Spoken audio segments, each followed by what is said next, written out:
নমস্কার সবাইকে রিতা লাইফে আমার ব্যাগে আছে। নমস্কার সবাইকে রিতা লাইফ স্টাইলে সবাইকে স্বাগত জানাই। নতুন এই যে নতুন বন্ধু মামিকা চলুন কোথায় যাচ্ছি দেখাবো। যে দুজনে মিলে অটোতে বসে পড়েছি, আজ একটা ঠাকুরের উৎসবে যাচ্ছি। একটা দিন স্থির করে আমাকে জানাও, আমি সেই দিনই রাজসভায় যাব। ঠিক আছে আমি রাজসভায় আলোচনা করে দিন ও সময় ঠিক করে আপনাকে জানাচ্ছি ও রাজসভায় নিয়ে যাওয়ার ব্যবস্থা করছি। তবে মনে রেখো, আমি এখানে থাকবো ঠিক 7 দিন। ঠিক আছে বাবা, আমি এরই মধ্যে সব ব্যবস্থা করছি।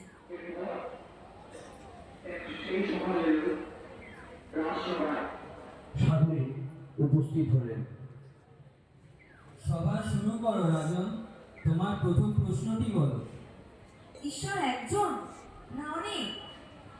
দেখো রাজা, আমি তো তোমাদের মতো পড়াশোনা শিখিনি, গুনতেও পারি না। ঈশ্বর একজন না অনেক তা তো গুনে দেখতে হবে। তুমি আমায় কিছু মুদ্রা এনে দিতে পারো? হ্যাঁ, এক্ষুনি কিছু মুদ্রা আনো। বাহ, এবার রাজা বলো তো এখানে কটি মুদ্রা আছে? 1 2 দাঁড়াও দাঁড়াও, ভুল বা মিথ্যা বলো না। তোমার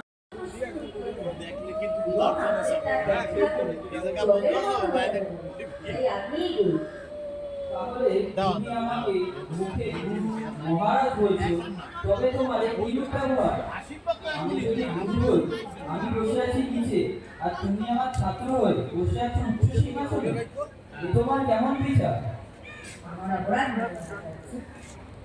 আমাদের বিরাটিতে পার্থসারথীর মন্দির আছে গুরুদেবের, সেখানেই চলে এসেছি আজকের আমরা। পয়লা বৈশাখ থেকে এখানে উৎসব শুরু হয়, 5 দিন উৎসব চলে। পয়লা বৈশাখের দিন তো বিভিন্ন কাজকর্ম থাকে, সেই জন্য আর আসা হয়নি, তাই আজ পয়লা বৈশাখের পরের দিন চলে এসেছি। আর এই যে দেখাচ্ছি গাছতলা, এটা হলো 5 রকম গাছ আছে, এখানে সবাই জল দিয়ে পুজো দেয়। এই গাছতলায় জল দেব বলেই এসেছি। এখানে গুরুদেব পার্থসারথী দর্শন করেছিলেন, দেখালাম আপনাদেরকে। আমরা দুজনে মিলে জল দিয়ে এখন ঠাকুরকে মোমবাতি ধূপকাঠি দেখিয়ে দিচ্ছি। এক মামি দেখিয়ে দিল, এবার আমি দেখিয়ে দিচ্ছি। দেখিয়ে দিয়ে এবার আমরা একটু অনুষ্ঠান দেখব। প্রত্যেক দিনই অনুষ্ঠান হয়, সকাল থেকে শুরু হয় রাত পর্যন্ত, কিন্তু প্রত্যেক দিন তো আসা আমার পক্ষে সম্ভব নয়, তাই আজকের বৃহস্পতিবার পুজো দিয়ে ছেলেকে স্কুলে দিয়ে চলে আসলাম ঠাকুর মন্দিরে। আজ তো বৃহস্পতিবার, দিনটাও ভালো, তাই বাড়িতে পুজো দিয়ে ছেলেকে স্কুলে দিয়ে চলে আসলাম এখানে পুজো দেব বলে। আজকে ঠাকুরকে গাছতলায় জল দিতে পেরে মনটা খুব ভালো হয়ে গেল। এই দেখুন কি সুন্দর করে সাজিয়েছে গুরুদেব পার্থসারথীকে, কি দারুণ দেখাচ্ছে, আর অপূর্ব সুন্দর সাজ হয়েছিল। আর সকাল থেকেই অনুষ্ঠান হয়েছে, এই 5 দিনব্যাপী প্রত্যেক দিনই অনুষ্ঠান থাকবে।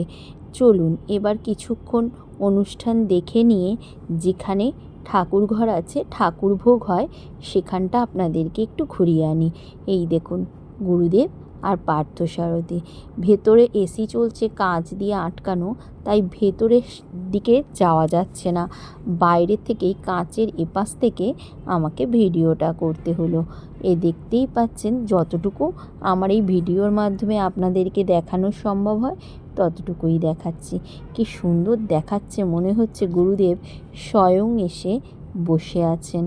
এই দেখুন ঠাকুরের ভোগ হয়েছে, কি তাই জন্য ভিতরে এখন কাউকেই অ্যালাউ করছে না, আর ভিতরটায় তো এসিও চলছে, তাই দরজাটা আটকে দেওয়া।